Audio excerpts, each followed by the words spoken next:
Okay, why don't you start by making a list of all the objects around you? The moment that you have this, suddenly you have new triggers, right? Then you open up new questions which are slightly less typical, like modular, resizable. Welcome to Stuck in Design, where our founders share candid conversations about design, creativity, and business. Let's begin. So today, we want to ask some questions about creativity. So maybe we can start off with the first question of how would you define a creative person? You think of things in a little bit more of a tangential way. You look around the edges a bit more than the typical solution. But yet at the same time, creative means you make something, right? You create something useful, right?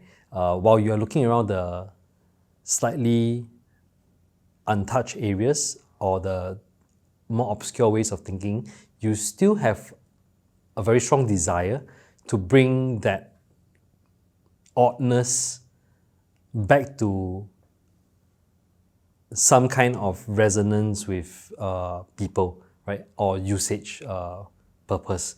So, yeah, in short, creativity is about being able to find new, maybe more unexpected answers while being able to drive it back for utility. Right? I think that kind of, if I were to give you a quick, anyhow definition of it, yeah, that's what I would say. So actually, do you think that these can be learned, or if I'm someone who wants to cultivate my creativity and learn to be more open and more able to think tangentially, can that be learned? Oh, certainly. Yeah, certainly. Do you have any other, I guess, quick, maybe not quick, but tangible things that, say, someone who wants to start going into creativity can do? I believe that everyone can do quite some creative work.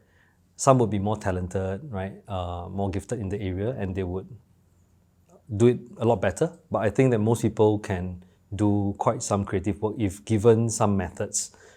Now, if we were to talk about a very tangible example, just from the idea of dealing with, say, a topic and you're given like a blank slate, say you need to solve a problem around water bottles, right? I'm just seeing whatever that's on your table, around water bottles.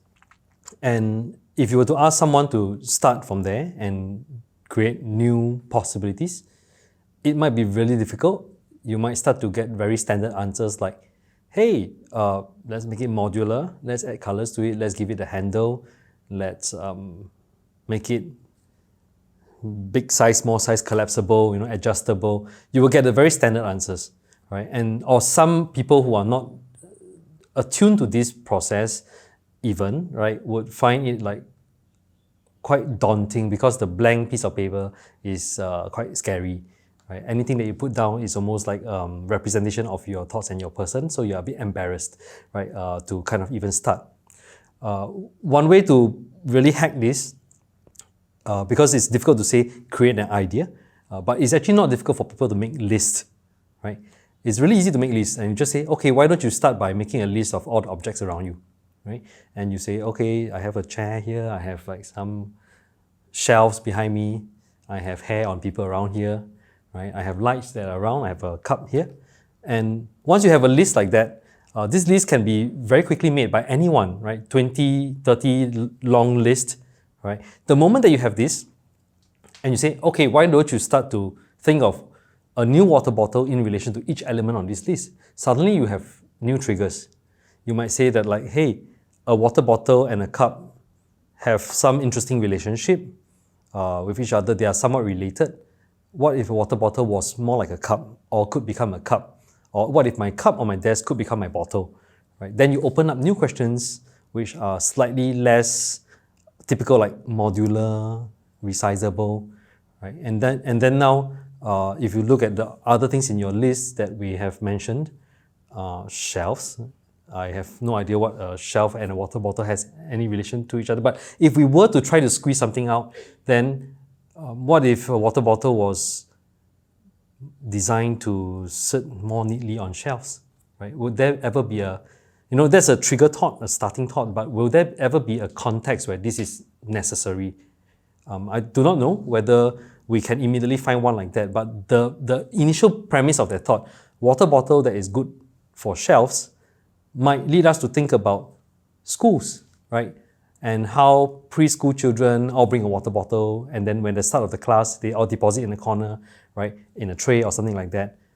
Is there some way to innovate in this space so that maybe either the water bottles don't get mixed up, so that maybe in COVID times it's less, it's more hygienic, right? Or maybe it's just neater, it doesn't look like a cacophony of colors in the corner of the classroom and the straps are everywhere, right? Does the shelf or the bottle manage the straps so that it doesn't, get frustrating for the teachers?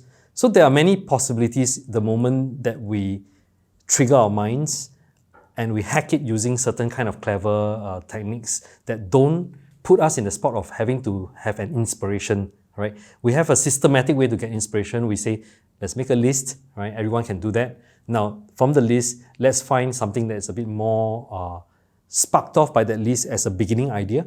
That usually would be somewhat unusable or irrelevant to people. Then we have to ask the question, in what context and to what kind of persons is this relevant?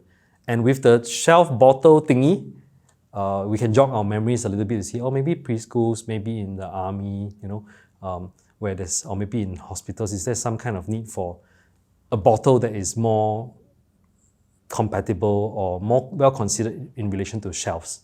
Or you could be very flexible and say that like, hey, maybe shelves is the key idea, but it's not so much about shelves, but it's maybe about organization and storage, right? So what is a water bottle that is better for organization and storage, and who, in what context will need this, right? So yeah, that's kind of maybe this 5-minute quick example to show you that there are methods around creativity if we were to get trained on it. Yeah, I think because you have introduced this sort of method to some of us in NUS when we were studying, and I guess for myself, I always found it a bit like I understood it in theory because you're able to I think what you used was like fourth merit, right? And kind of taking things and intentionally putting them together to think of new ideas. But for me, I always found it more difficult when I had to answer a particular project brief. And I felt as though, like, say if we go back to the water bottle example, while I can come up with a list to pair the water bottle with, I'm not always able to make it then relevant to the project. Yeah, and that's where I always found it to be a bit difficult when there are additional constraints on more than one level, more than one plane that I have to grapple with. Yeah, so yeah, I don't know. So I always understood it in theory, but I could never properly apply it to be completely relevant to what I was trying to do. It's true that sometimes such a method may bring you kind of outside of the project, right? And we have to kind of accept that when we want to find new and creative solutions, we are walking around the edges, right? And when we walk around the edges, we'll find a lot of things that we don't need. That's part of the natural waste of innovation that we have to deal with.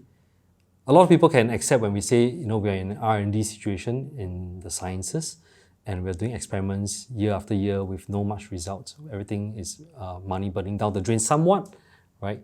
Not that it's really burning down the drain, but out of like the 99,000 that are spent in it, like sometimes there's just a small experiment costing $1,000 to do that gives you the answer. But if you hadn't done that $999,000 worth of things, you cannot find that $1,000 big answer that you've been finding. So creativity, sometimes people put too much expectations on it that it's meant to be like some magic bullet. You work on it, you get the answer immediately, always guaranteed. But it isn't. When you're trying to find new things, you have to find new irrelevant things, right? So that said, right, the creativity is also one of those things where it's like a muscle, at least in how I've experienced it myself and with students. It's like a muscle that the more you work it, the better your connecting of the dots gets. And if you are frequently exercising it in such a manner to make disparate connections between things, you might find that you find answers that are relevant faster also. So the moment that you are faced with a constraint situation and you want to find an answer specific to it, you connect the dots better than others just because your mind is always firing all these type of various connections. And this is where, you will get that kind of response if you're coaching students. They're like, how do you do that? Like I hear you explain this, it seems to be like, yes, logical, makes sense. But how do you do that, right? Of course, this has been, trained and trained and trained over so many years. One would do it a lot faster if you are trained. Whereas if you aren't and you're new to it, then work that muscle, right? What I'm just saying is that like any kind of useful skill, it doesn't just come naturally. Some of us might have it a little bit better, more adept at it, but still, even those who have some level of talent in this have to work it to get it to be in a place that's usable. And the thing is, I find that creativity, interestingly, right, is not so exclusive as certain type of talents. Certain type of talents, like actually you can work there, work your butt off at it, and it will just never happen. If you cannot sing, I think maybe some level of training can get it to be better. But but creativity, I've seen that it's very possible with most individuals. Thanks for joining us today, and we'll see you next week to get stuck in design.